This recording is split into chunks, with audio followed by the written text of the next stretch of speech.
Garde XL burger presses ship semi-assembled. To assemble completely, unfasten the 4 knobs and remove the top plate. Ensure the bed plate is in place and that bumpers are on all 4 threads. Slide the mold plate between the bumpers, then place the top plate over the threaded studs. Place the ring pin with plastic stopper through the center of the mold plate.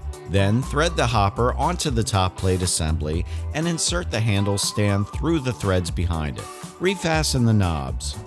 Attach the green handle to the arm using the acorn nut. Then use the ring pins to secure the arm to the push plate assembly. Insert the push plate into the hopper and secure it using a ring pin. Finally, place the ring pin with stopper into the front of the mold. To use the Garde XL burger press, mix the meat well. Then lift the handle and fill the press to approximately 1 inch from the top. Then slide the mold cavity under the hopper until it stops against the ring pin, leaving a small part of the mold cavity exposed.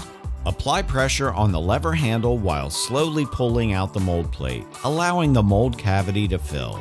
Pull the mold plate out until it stops and remove the finished patty from the mold plate. Gently shape your patties after the initial press for an enhanced presentation. To change between mold plates, remove the ring pin from the back of the mold plate and slide the plate out. Slide the new plate in its place and put the ring pin into the hole in the back of the new mold plate.